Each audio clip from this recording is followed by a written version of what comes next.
మెదక్ లోక్సభ నియోజకవర్గానికి మీరు అంటే చేయాల్సిన మీ ముందున్న ఎజెండా ఆ నియోజకవర్గ ప్రజలు ఇది చేస్తే బాగుంటుందని అనుకుంటున్నాయి ఏమేమి ఉన్నాయి పటాన్చెరు సంగారెడ్డి ఏరియాలలో కాలుష్యం తగ్గించాలని కోరుకుంటున్నారు.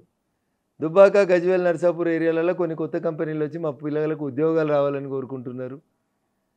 ఈ జిల్లాలో దురదృష్టకరం ఏంటంటే అధికారం కొందరి చేతుల్నే, అభివృద్ధి కొన్ని ప్రాంతాలకే పరిమితం కావడం వల్ల ప్రజలలో అంతర్లీనంగా ఒక రకమైనటువంటి అసంతృప్తి భావనలు పెరిగినాయి. సో ఈ పక్కన ఇండస్ట్రీస్ ఉన్నాయి, ఆ పక్కన వ్యవసాయం ఉంది. వీటన్నింటినీ సంతులితం చేసుకొని పోతే ఈ జిల్లా ఈ నియోజకవర్గం బాగుంటుందనేది ప్రజల అభిప్రాయం.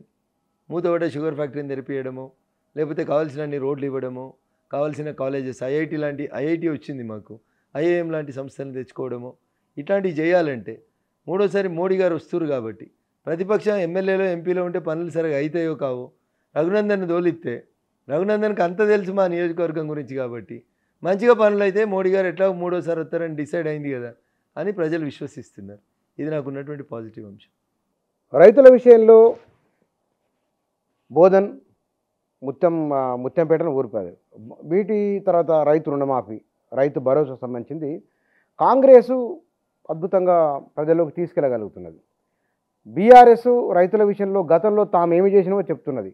బీజేపీ ఏం చెప్తుంది అన్న? మేము అధికారంలోకి వచ్చే కంటే ముందు దేశంలో యూరియా కావాలంటే చెప్పులు లైన్లో పెట్టి రైతులు చచ్చిపోయిన పరిస్థితి ఉండే అన్న.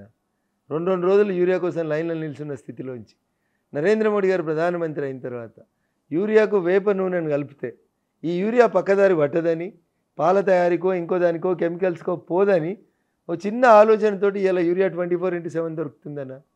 ఒక సంచి సబ్సిడీ లేకుండా అమ్మితే 3,000కి అమ్మాలన్న. మొత్తం సబ్సిడీని కేంద్రమే భరించి సుమారు 2,150 రూపాయల సబ్సిడీని భరించి రైతన్నలకు అదే ధరకు అందిస్తున్నటువంటి ప్రభుత్వం నరేంద్ర మోడీ గారి ప్రభుత్వం అన్న.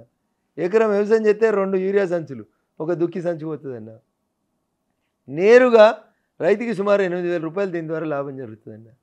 ఇవన్నీ కావాలన్నా మేము చేస్తున్నాయి. ఈ నాములోనే ఓపెన్ చేసినాం. మార్కెట్లో నువ్వు పోయి ఏ మార్కెట్లో ఎక్కువ ధర ఉంటే ఆ ఊరిలో ఉన్నటువంటి మార్కెట్కి నువ్వు పండించినటువంటి పంటను అమ్ముకోవడానికి అవకాశాన్ని కల్పించినాం. ఈ నాములు ఇచ్చినాం. ఇంగ్లీష్ అక్షరం ఈ మొదట పెట్టి ఈ నామ్ అని ఇచ్చినాం. ఈ నాములు అంటే వెనకటికి నిజాం నవాబులు ఇచ్చిన ఈ నామ్ వేరే. రైతుల విషయంలో కొంత ఎందుకో నార్త్లో ఆ ఎఫెక్ట్ ఉంటుందేమని ఒక పండించిన ప్రతి గింజను కొంటున్నాం. దబనం మాది, సూది మాది, జోర సంచి మాది, ఐకేపీ కమిషన్ మాది. ఇంకేం చేయాలన్నా? ఏం నారుతన్నా? ఎవరు రైతులన్నా? తెలంగాణలో రైతులు లేరా? ఆంధ్రప్రదేశ్లో లేరా? కర్ణాటకలో లేరా? రాజస్థాన్లో లేరా? మధ్యప్రదేశ్లో లేరా? ఒక పంజాబ్లోనే రైతులు ఉన్నారా నీ దేశంలో? 28 రాష్ట్రాలలో 7 రైతులు లేరా? పంజాబ్ రైతులే సమస్య కావా? వాళ్ళ సమస్య కాదా? ఏం సమస్య ఉందన్న వాళ్ళకి? ఖలిస్తాన్ వాళ్ళ సమస్య. ఖలిస్తాన్ అనే సమస్యను రైతుల రూపంలో ముందుకు తీసుకొస్తే ఎట్లయితుందన్న? ఖలిస్తాన్ ఈ సంథింగ్ డిఫరెంట్ ఇట్ ఈస్ అని వాళ్ళు అంటున్నది. గిట్టుబాటు ధర కావాలి, స్వామినాథన్ కమిటీ సిఫార్సులను అమలు చేయాలి, ఒక సెక్యూరిటీ ఉండాలి రైతుకు. మరి మిగతా రైతులు ఎందుకు రెస్పాండ్ అవుతలేరన్న? మిగతా 27 రాష్ట్రాల్లో ఉన్న రైతులు ఎందుకు రెస్పాండ్ అవుతలేరు? ప్రొడక్షన్లో తేడా లేదా? పంజాబ్కు, హర్యానాకు, మిగతా రాష్ట్రాలకు వాళ్ళకున్నంత అగ్రేరియన్. చంద్రశేఖరరావు గారు ఎన్నిసార్లు చెప్పారన్న? పంజాబ్ తర్వాత మేమే ఇచ్చినాం ఎక్కువ వడ్లు అని చెప్తలేరా అన్న?